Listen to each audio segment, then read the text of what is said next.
Hi, everyone. It's Ryan Lizza with TELUS News, and I'm here today with Lauren Harper. I want to read her title because it's a very cool title, and I don't want to get it wrong. Lauren is Freedom of the Press Foundation's first Daniel Ellsberg Chair on Government Secrecy. And the reason I have Lauren on today is because she was behind a really fascinating story in the New York Times today uh, by Charlie Savage and Julian Barnes. And Lauren, actually, I'm gonna pause. And I'm gonna let you sort of tell the backstory here, and then I really want to get into um, just to preview this for people who are just tuning in, how you got this secret document that really undercuts one of the core arguments behind the president's deportation policies. So let's step back and you tell us the story. Sure. So I'm going to bury the lead a little bit today, and the lead is the big New York Times story and what you just described. But I want to step back and say, one of my jobs is to track secrecy news and developments within the Trump administration to try and get a sense of, what is DOJ doing with agency records, what's going on with classification, et cetera. So I follow secrecy news very closely. Yeah. And in mid-April, I want to say April 17th, the Washington Post had an article that followed up on February reporting from the New York Times, basically saying that intelligence agencies had an assessment that contradicted the Trump administration's claims about the Venezuelan government communicating and coordinating with Tren de Aragua, which is Yeah, the I gang. pulled it up. You're right, April 17th, um, piece by John Hudson and Warren Strobel.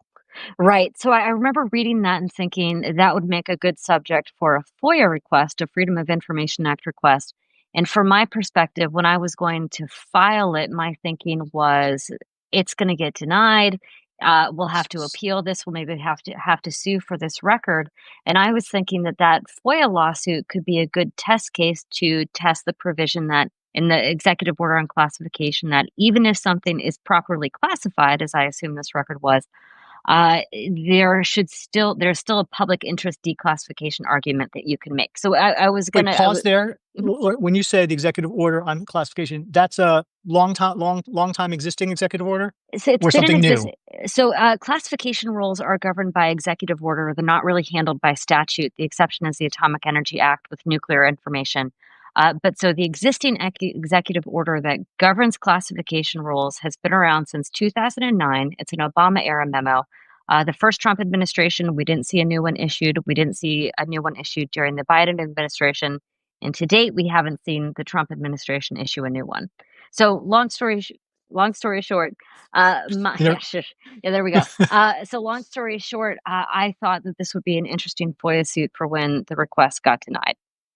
got But it. so Okay. this article came out on April 17th. I didn't file a FOIA request right away. Some other things kind of came up. I was filing additional FOIA requests with the State Department that I was more focused on. And then on April 25th, I believe it was a Friday, the Justice Department, Pam Bondi, came out with a memo basically rescinding the Merrick Garland era guidelines protecting journalists from having to reveal their sources in leak investigations.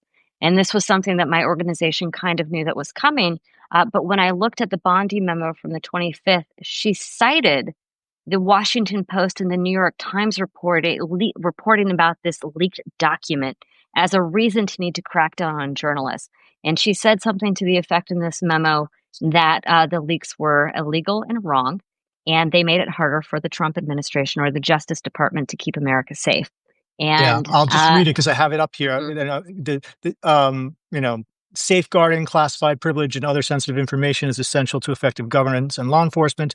Federal government employees intentionally leaking sensitive information to the media undermines the ability of the Department of Justice to uphold the rule of law, protect civil rights, and keep America safe. This conduct is illegal and wrong, and it must stop. All right. Therefore, she says she has to rescind Merrick Garland's policies, precluding the Justice Department from seeking records and compelling testimony from members of the news media mhm. in order to identify and punish the source of improper leaks. I just want you to pause on this for a second and explain to viewers who might not be familiar with this at all how important that previous guidance was at the Justice Department for people like you and me. Yeah, I mean, it's important. Most national security reporting is based on access to the sensitive sources and revelations of this nature. I mean, it's really hard to envision a robust national security reporting beat that doesn't include disseminating information with the news media this way. Um, we have known since the Obama administration that going after journalists and their sources for sharing this kind of information was a concern. The Obama administration had more Espionage Act charges brought than any of his predecessors combined, and this was something that has continued to be a concern, and it was a particular concern for me and my organization because the Trump administration is not friendly to the press. And so these kind of things all combined spurred me as soon as I saw this reporting and the memo, the Bondi memo, that I wanted to send that FOIA request right away. So I ended up submitting it on April 25th, which I believe is a Friday. And, once again, fully expected to not hear anything back about it. And I was stunned when I looked at my email yesterday to see an email from Odie and I expected it to sort of be an acknowledgement of the FOIA request or perhaps a denial letter. You hadn't Um, even gotten that yet. You had gotten nothing. I had gotten nothing. I think they acknowledged the request. Maybe they provided me a tracking number or something like that, which is pretty standard. Um, so when I got the email and I opened it and I saw that there was a document attached, I was surprised. I looked at it a few times because I was like, if they're going to release the document, surely it's going to be heavily redacted.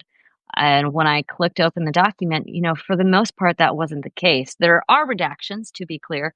Information is withheld to protect national security, and there's also information withheld to protect a statute called the National Security Act of 1947.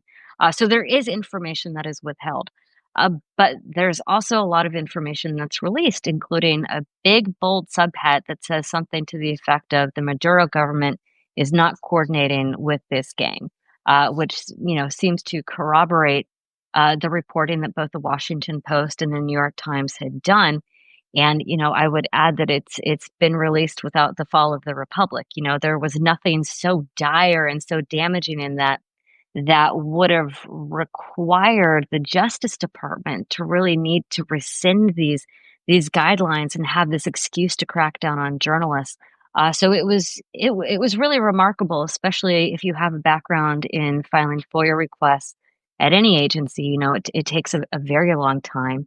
And if you look at the Office of the Director of National Intelligence's own data, it usually takes them about 80 days to respond to a simple FOIA request and about 9 months to respond to something that's complicated or sensitive. So this happened in This, 7 business days. this for viewers who don't know some of this history. I mean, Lauren, this is just mind blowing to me. Hmm. All right, I'm gonna underline a few of the things you just talked about because this on April 17th, the Washington Post writes this story with this, really newsy lead, the National Intelligence Council drawing on the acumen of the United States, eight states' 18 intelligence agencies, determined in a secret assessment early this month that the Venezuelan government is not directing an invasion of the United States by the prison gang Tren de Aragua, a judgment that contradicts President Donald Trump's public statements, according to people familiar with the matter. So, boom, in this lead, they are pointing to a specific uh, National Intelligence Council memo uh, reviewing the cumulative wisdom of the 18 intelligence agencies, saying it contradicts the president. Boom, the White House comes out, calls these guys liars. Hmm. As you point out, Pam Bondi at the Justice Department cites this in her memo that was probably going to be issued anyway, overturning some of the internal guidance on how Justice Department prosecutors go after reporters and what rules those investigations live by. And then you come along, file a FOIA request, and you get the actual memo in like no time at all with redactions that and anyone just check out the newsletter today. Anyone that's watching this, we have links to all of these articles and to the memo itself that the New York Times broke this morning. And I have it in front of me, Lauren. You didn't have it in front of you, so I'm just going to read what you cited. There's a lot of little redactions here, but big headline, Maduro regime probably not directing TDA activities, but then in the detail here, it says the Maduro regime probably does not have a policy of cooperating with TDA and is not directing TDA movement to and operations in the United States. Now, for people who don't understand or don't remember why that's important, the president on April 9th, 2025, issued a proclamation that he called the title was Addressing Risks Associated with an Egregious Leaker and Disseminator. Oh, I'm reading the wrong one. I apologize. Oops. The the president issued a proclamation on uh, the um, I'm going to pull it up here so I don't mess this up again. On the Alien Enemies Act Mhm. that specifically said that the Maduro government was directing this criminal gang in the United States. And Lauren, sorry to go on for that, but I just really wanted to Mhm. underline how wild this whole thing is and how wild it is that you got this memo and just remind people why the connection between the Maduro government and these criminal gangs in the U.S. is so important, and why the president put that in the proclamation. Yeah, as you point out, the substance of the document is just as wild as how it got released. There has to be a connection between a state entity and a foreign government and the actor that the Trump administration is accusing, in this case, the TDA, to invoke the Alien Enemies Act in the first place. You can't invoke this antiquated 18th century law without linking, what ostensibly this gang was doing with a foreign government. And so without that, there's no basis for the Alien Enemies Act, and then there's no basis for deporting the groups of Venezuelan men to El Salvador. Right. So the original intention of this law is you're at war with a state, Mhm. and they're sending their people call them terrorists, whatever. They are directing these people inside your country. You're at war with them. I mean, when you understand this, you understand the origin of the law, Mhm. right? And so it can't just be that there are random Venezuelan nationals who happen to be in the United States and happen to be allegedly committing crimes. You can't use this law uh, when that's the case. You have to show that the government itself is directing them, that this is a state directed invasion or whatever Right. Trump wants to call it. That's the Right. key here. Right, that's exactly the key, and I'd also point out the Bondi memo that we talked about briefly, that was issued the day after DNI Tulsi Gabbard asked her to initiate an investigation. So it is all the more strange that this document was released through the FOIA process at ODNI because it was Gabbard's request that really spurred the April 25th Bondi memo and the rescindance and the new guidance that the DOJ issued on, I believe it was May 2nd. All right, so this is wild. The Times and the Post report this stuff. The Post reports the specific memo. They deny, say this is all bullshit. Open up. I believe the Times reported today that they opened up a criminal investigation. Yeah, that was news to me as well. That was in the Times reporting. And then Tulsi Gabbard issued a statement after the story came out, continuing to say, "No, this doesn't refute what we've been saying." And I don't know what document she's reading when she says that. Yeah, her quote. I'll read it if I have it here. She said that. Tulsi Gabbard, the director of national intelligence, released a statement today decrying that, quote, some in the media remain intent on twisting and manipulating intelligence assessments to undermine the president's agenda. So to me, it was a step away of some of the stuff they've been saying. Now they're saying, oh, you're just you're twisting and manipulating the intelligence assessment, not just completely denying its existence. All right. So the $1 million question here is, why did they give you this document?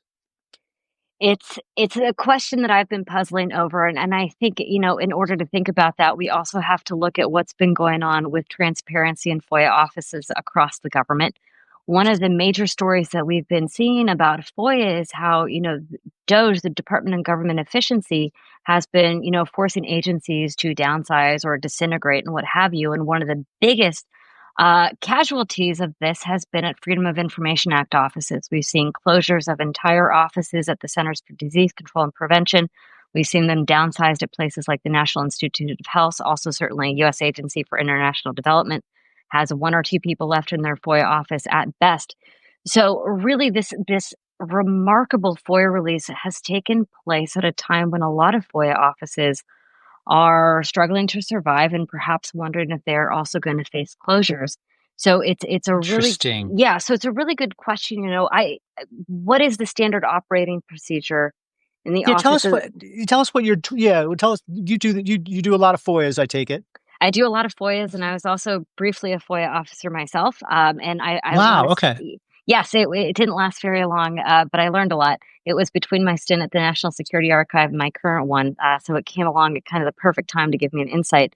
But one of the key things to Every point out, reporter probably wanted their FOIA request to go to you. well, I'm just Uh, guessing.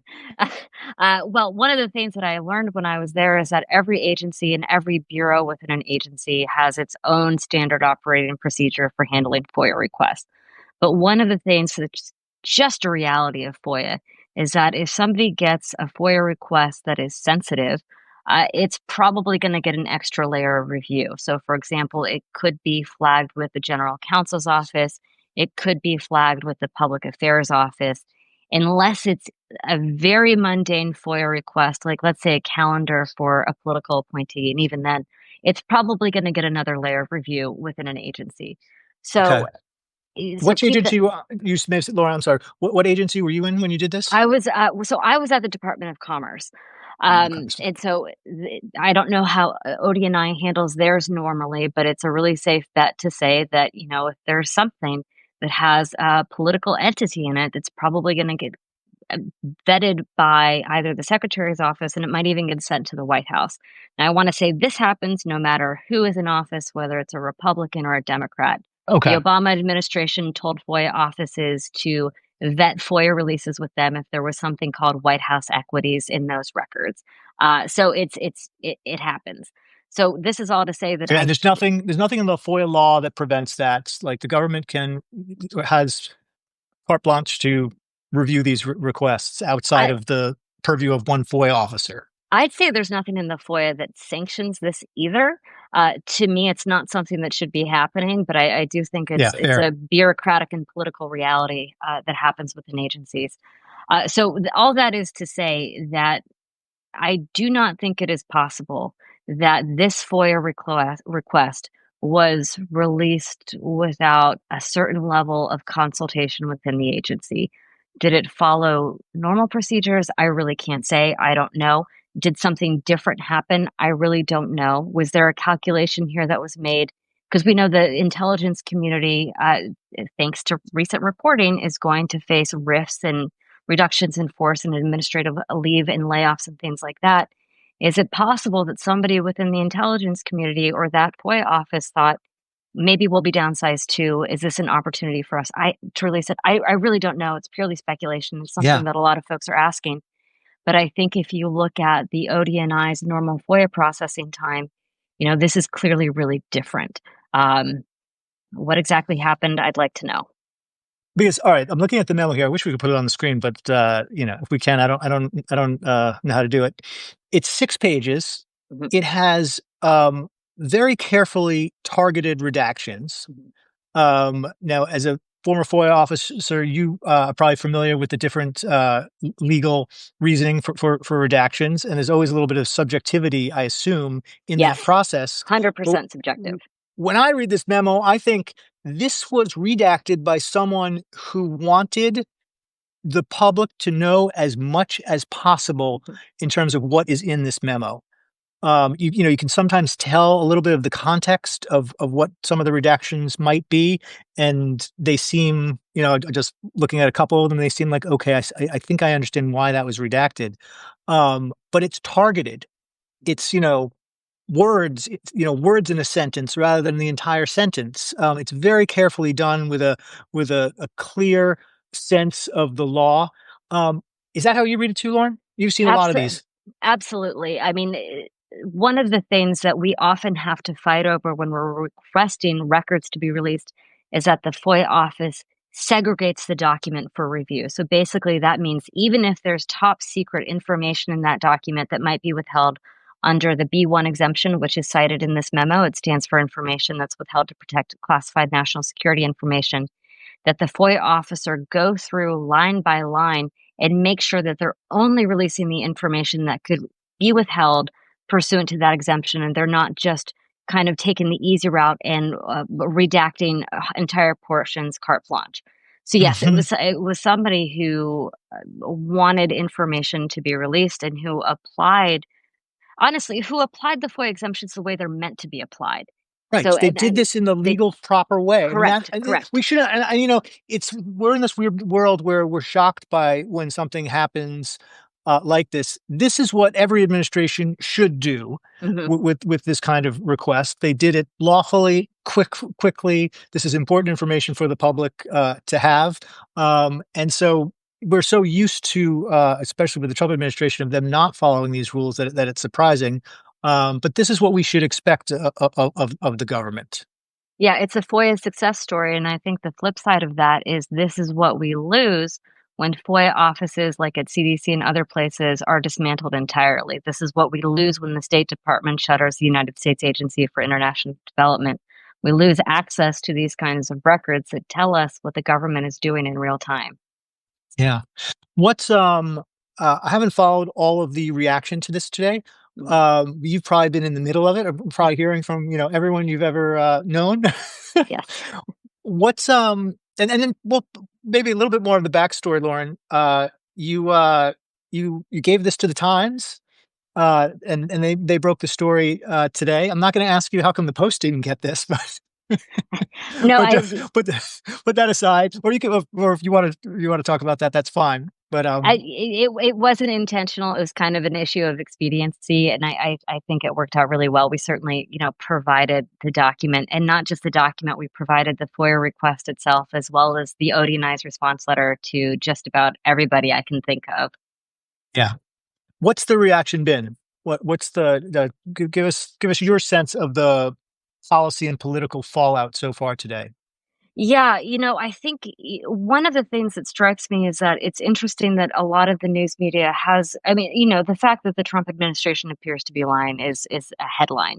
But I think Yeah, there's been less coverage than I would have expected about the reversal of the media guidelines. Basically, I'm surprised that the news media itself is not reporting more on the fact that why did Bondi feel the need to reverse these protections when that same information could be almost immediately be released through FOIA. And I think that needs to be an equally big part of the story, especially considering, the news environment that we're in. So in some ways, kind of the absence of that as a headline has been interesting. But I also that's think, interesting. Yeah, yeah, and I think, I come from the FOIA community. I come from a lot of requesters and a lot of reporters who do a lot of requesting through FOIA. And the other big question is what we've talked about, which is what happened here to make this work so well and so quickly? And that yeah, for me remains unanswered, but that is an equally big part of the story. absolutely. I mean, whoever got your request, however it was dealt with internally Mhm. and not stopped, and just this blows a hole in one of the most controversial policies of the last 4 months, and there have been a lot of controversial policies. Yeah. It directly, vindicates 2 sets of reporters who reported on this information, one set of whom we learned today, there was some kind of criminal investigation Mhm. started, and it just exposes, like, weeks of gaslighting and frankly Yeah. lying by the White House over this issue. Um, do you think have you talked to any of the folks in the legal community who are trying to stop this policy, and how this may or may not help those efforts? I have been in touch to the extent that communicate with folks in the immigration community who also use a lot of FOIA for their work, and I certainly think it will be helpful to them. I'm not a lawyer and I'm not an expert on immigration issues, so how that will bear out remains to be seen. But one of the things that I kept thinking about today, was the case with Judge Boasberg and the Trump administration while not claiming that the information that Boasberg wanted to see was classified, did say that he couldn't review it because it was a state secret. So there Mm, really does seem to be a lot of and I'm also thinking about, Pete Hegseth and Signalgate and the mishandling of classified information in that instance. And there just seems to be such a willingness on the part of the administration to say that something is classified or say that something has been properly handled when it suits the administration's need. It doesn't seem to be happening with any kind of consistency and lack of bias. Yeah, yeah. The other question I had is, and this might be something you can't answer, but do you think this has any implications for this alleged criminal investigation that the Justice Department has opened on the leaks themselves? I mean, I suppose technically the information was classified until it was sent to you in an unclassified way. So Well, I certainly, yeah, again, not a lawyer, but I do think that it undercuts the Justice Department's claim that there needed to be a criminal investigation at all when that same agency, the Office of the Director of National Intelligence, was willing to release it to me 7 days later. And I would yeah, just, go on to add, a lot of the times the administration or an agency will say, oh my gosh, the sky is falling because this classified information is in the public domain. The sky has yet to fall. Oftentimes, I'm thinking about, the Discord leaks. Oftentimes, after the administration or an agency says, oh my gosh, this is a huge breach of national security, we're all doomed. As soon as charges are brought, the conversation stops and there's no ramifications or fallout. So I think another thing to keep in mind is, when the government says that information that has been leaked or released in whatever capacity will damage national security, is really to continually question those claims about what damage. How is that possible? Why is it that the public interest in this information does not outweigh your claims that this information needs to be classified? yeah. I mean, in this case, the only thing that it is damaging is the White House's credibility Yeah. for repeatedly denying this. I mean, they were very clearly able to redact sources and methods information. The key part of the memo that people actually cared about is not, what a source in Venezuela's name was that Right. maybe gave DHS some information. It was the top line conclusion that there's no state direction by Venezuela of of these gangs in the U.S. So, Yeah. I mean, eh, not the And first time the government has claimed a national security justification for what they're actually worried about is being proven to be lying. I think there are a lot of questions about where we go from here. One is, what will continue to happen with the legal cases surrounding the deportations with the declassification of this memo. We also have to ask, is the DOJ going to continue to insist that these new harsher media guidelines are necessary? All right, so that's you've brought that up a few times, and you think that that is a much bigger deal than a lot of people. And I wonder if we could just spend a minute explaining with a little bit more detail what's changed between the Merrick Garland guidelines and the Pam Bondi guidelines. Sure. Basically, the Merrick Garland guidelines, which were issued after, the press had been targeted by a couple of administrations, when the Bondi memo and the new guidelines came out, it basically rescinded the guidelines and said that reporters could now be subject to subpoenas to reveal their sources. I think this is important, especially in the context of the fact that there is no federal shield law for reporters and their sources, and we're looking at an administration that has demonized leakers and I think there are a couple of agencies. The Office of the Director of National Intelligence is one, the FBI is another, the DoD is certainly another, where they are insisting on polygraphing people for in creating this culture of fear Yeah. among their employees for communicating with the press. And I think that spills out possibly in different ways that the agencies behave. And so I think we really need to take this seriously, because if this guidance is allowed to stand, and especially unquestioned, it's going to make instances like this where not only do government agencies communicate with requests, but even do FOIA offices want to release information without fear of retaliation. I think if we don't question this and continue to push back, it's going to be ever more difficult to get information released at all, much less something this important. It's also one of those instances where I just never understand how the partisan press, which tends, on the right, tends to agree wholeheartedly with everything that Trump does, how they don't see it as in their interest to break when it's something like this, especially. I remember being a reporter when the Obama administration was going after James Rosen when he was Hmm. then at Fox News. And he was getting, if I've got my memories right, he had a good source at the State Department. That person was giving him some classified information, and the Justice Department started, investigating James, I believe, you probably know Hmm. this better than I do, for basically, so uh, prying classified information out of a source, saying that that was a crime. And, we were all in the Washington press community absolutely outraged, by this on behalf of Fox News. And if I'm not mistaken, that really did help lead to some of the changes on the Hmm. internal guidance at the Department of Justice, because I think Eric Holder was a little embarrassed by Yep. that whole thing. Yep. Um, do, you- do I have that basically right? I mean, is that Yeah.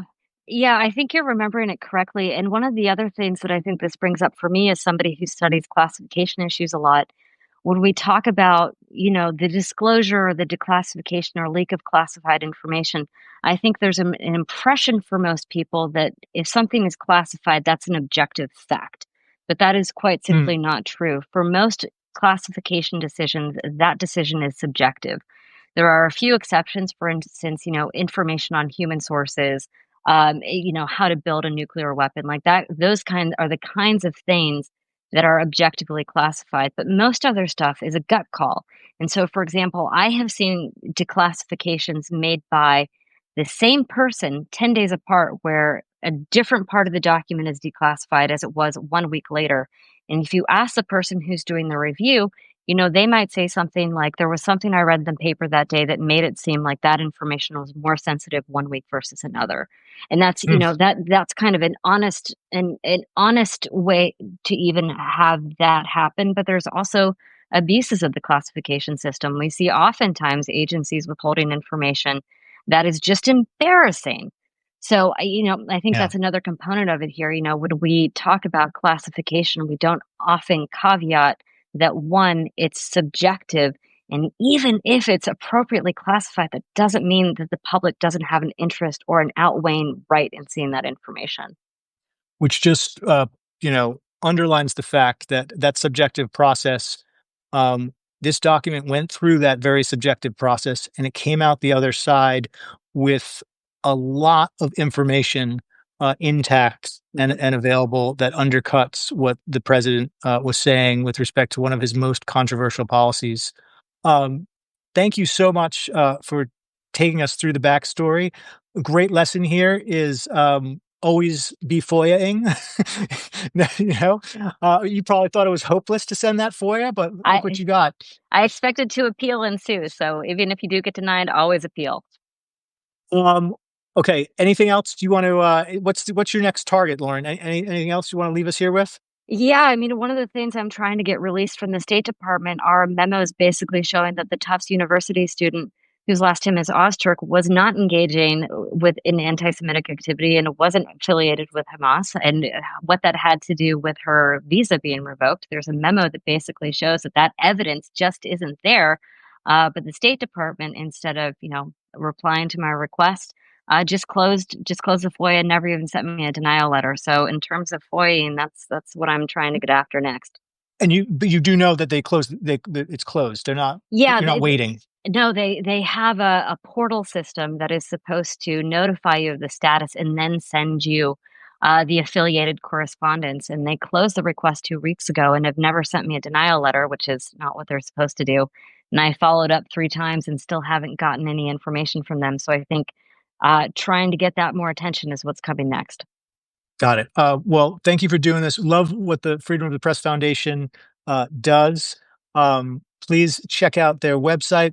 And again, Lauren, thank you very, very much. So one of the, don't think this story I don't my view is this story has not gotten enough attention today and is just amazing, and it's amazing that, whoever was at ODNI, decided that they were gonna make sure this information got out into the public, and it wouldn't have happened without you, so thanks so much, and thanks for taking us through this. Thank you for having me. It was a pleasure. Alright, take care. Bye. Bye, everyone.